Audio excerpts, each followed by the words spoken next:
Good morning, Team Alabama. Please join me in reading on page 158 in Hatchet, page 158.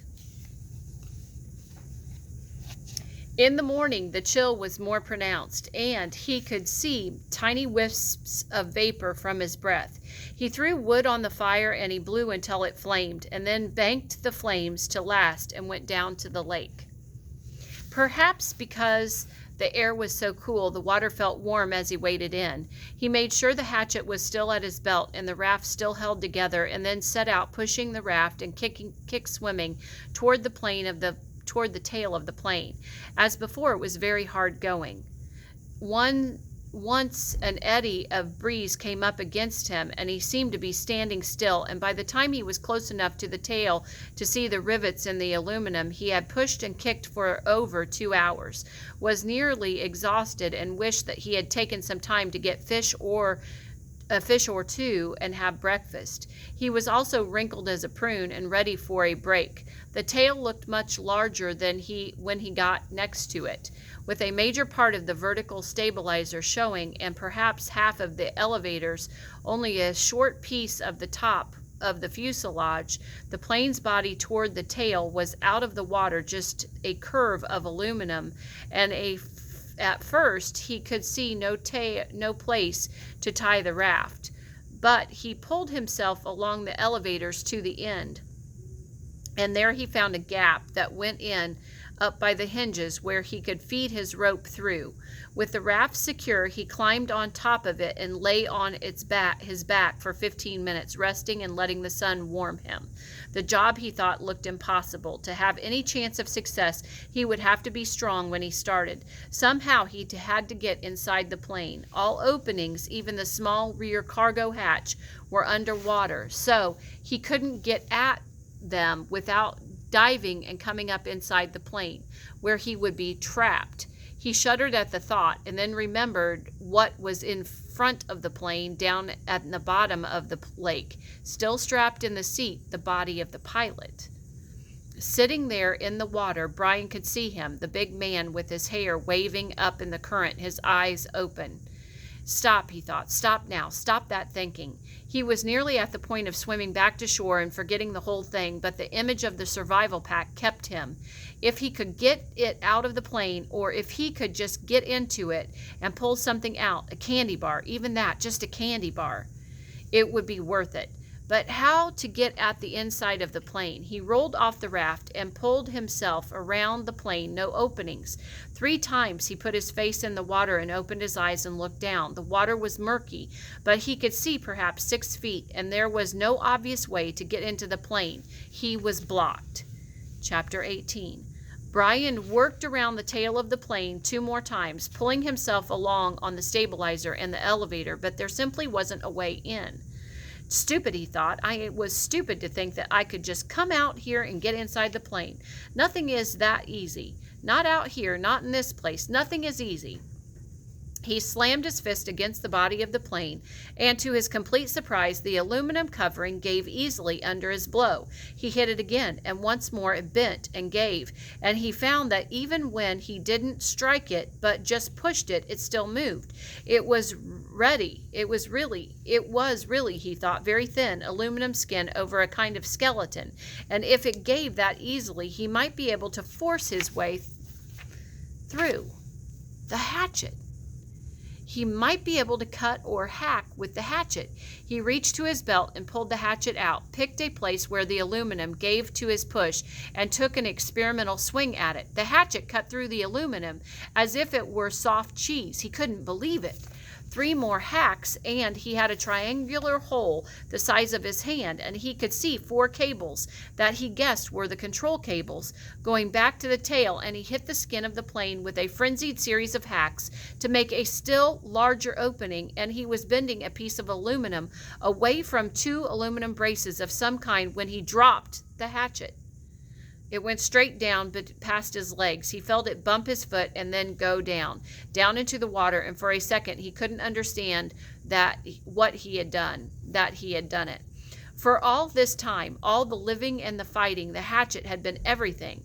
He had always worn it. Without the hatchet, he had nothing. No fire, no tools, no weapons. He was nothing. The hatchet was and had been him. And he had dropped it. Ugh! He yelled, choked on it, a snarl cry of rage at his own carelessness. The hole in the plane was still too small to use for anything, and now he didn't have a tool.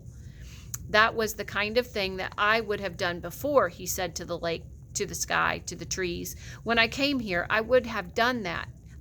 Not now, not now. Yes, he had. And he hung on the raft for a moment and felt sorry for himself for his own stupidity. But as before, the self-pity didn't help, and he knew that he had only one course of action. He had to get the hatchet back. He had to dive and get it back. But how deep was it? In the deep end of the gym pool at the school, he had no trouble getting to the bottom, and that was, he was pretty sure, about 11 feet. Here, it was impossible to know the exact depth. The front end of the plane, anchored by the weight of the engine, was obviously on the bottom, but it came back up at an angle, so the water wasn't as deep as the plane was long. He pulled himself out of the water so his chest could expand. Two deep breaths and swivel and dove, pulling his arms and kicking off the raft bottom with his feet. His first thrust took him down a good 8 feet, but the visibility was only 5 feet beyond that, and he could not see the bottom yet. He clawed down 6 or 7 feet, the pressure pushing in his ears until he held his nose and popped them, and just as he ran out of breath and headed back up, he thought he saw the bottom, still 4 feet below his dive. He exploded out of the surface, bumping his head on the side of the elevator when he came up, and took air like a whale, pushing the stale air out until he wheezed, taking new in. He would have to get deeper yet and still have time to search while he was down there. Stupid, he thought once more, cursing himself. Just dumb. He pulled air again and again, pushing his chest out until he could not possibly get any more capacity, and then took one more deep lungful and wheeled and dove again. This time he made an arrow out of his arms and used his legs to push off the bottom of the raft. All he had in his legs to spring, snap, and propel him down. As soon as he felt himself slowing a bit, he started raking back with his arms at the side like paddles and thrusting with his legs like a frog, and this time he was so successful that he ran his face into the bottom mud. He shook his head to clear his eyes and looked around. The plane disappeared out and down in front of him, and he thought he could see the windows, and that made him think again of the pilot sitting inside, and he forced his thoughts from it. But he could see no hatchet.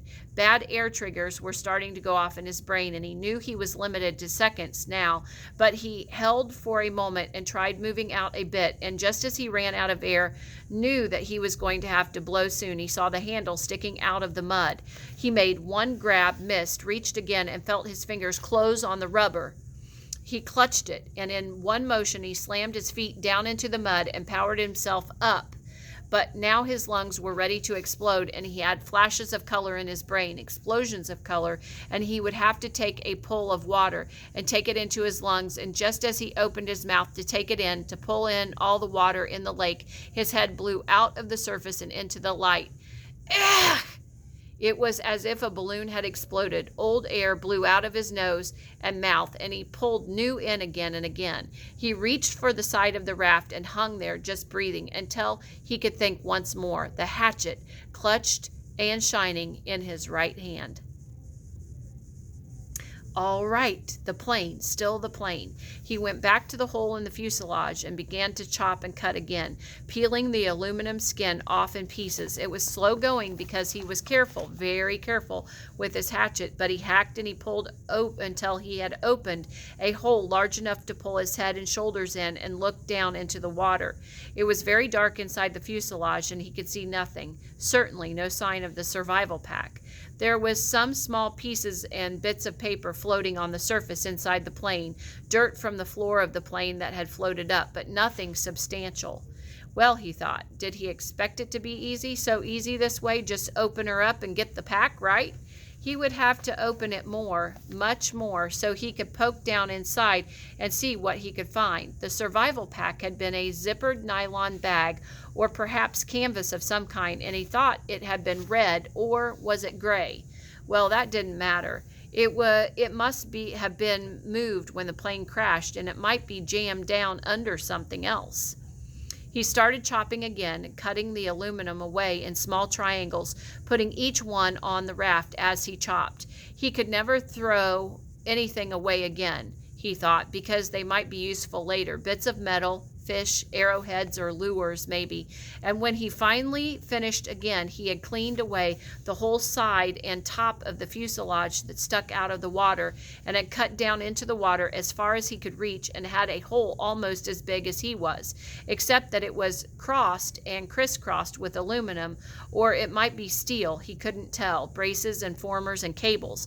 It was an awful tangled mess, but after chopping some braces away, there was room for him to wiggle through and get inside. He held back for a moment, uncomfortable with the thought of getting inside the plane. What if the tail settled back in the bottom and he got caught and couldn't get out? It was a horrible thought, but then he reconsidered. The thing had been up for 2 days, plus a bit, and he had been hammering and climbing on it, and it hadn't gone back down. It seemed pretty solid.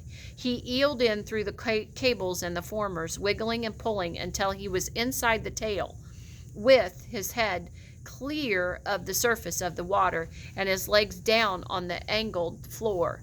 When he was ready, he took a deep breath and pushed down along the floor with his legs, feeling for some kind of fabric and cloth, anything, with his bare feet.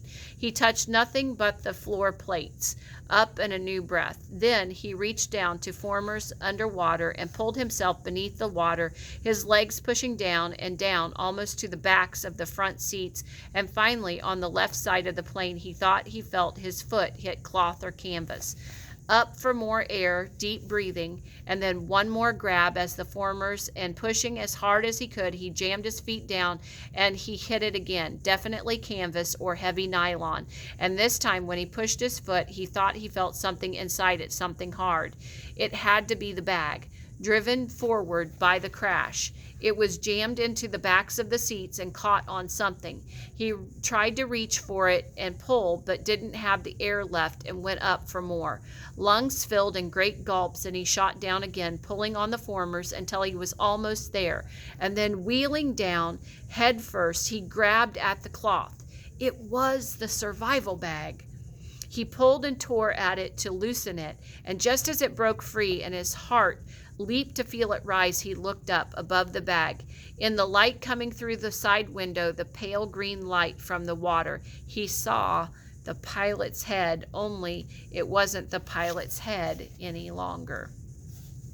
The fish. He'd never really thought of it, but the fish that he had been eating all this time, had to eat too. They had been at the pilot all this time, almost 2 months, nibbling and chewing, and all that remained was not quite a cleaned skull, and when he looked up, it wobbled loosely. Too much, his mind screamed in horror, and he slammed back and was sick in the water, sick so that he choked on it and tried to breathe water, and could have ended with the pilot where it was almost ended. And when they first arrived, except that his legs jerked, and it was instinctive, fear more than anything else, fear of what he had seen. But they jerked and pushed, and he was headed up, and when they jerked and he shot to the surface, still inside the bird cage of formers and cables, his head slammed into the bracket as he cleared, and he reached up to grab it, and it was free in the air, hanging up in the tail. He hung that way for several minutes, choking and heaving and gasping for air and fighting to clear the picture of the pilot from his mind. It went slowly. He knew it would never completely leave, but he looked to the shore, and there were trees and birds, and sun was getting low and golden over his shelter, and when he stopped coughing, he could hear the gentle sounds of evening, and the peace sounds, and the bird sounds, and the breeze in the trees. The peace finally came to him, and he settled his breathing. He was still a long way from being finished. He had a lot of work to do. The bag was floating next to him, but he had to get out of the plane and onto the raft and then back to the shore. He wiggled out through the formers. It seemed harder than when he came in, and pulled the raft around. The bag fought him. It was almost as if it didn't want to leave the plane. He pulled and jerked, and still it wouldn't fit. And at last he had to change the shape of it, rearranging what was inside by pushing and pulling at the sides until he had narrowed it and made it longer. Even when it finally came, it was difficult, and he had to pull first at one side and then another, an inch at a time, squeezing it through. All of this took some time, and when he finally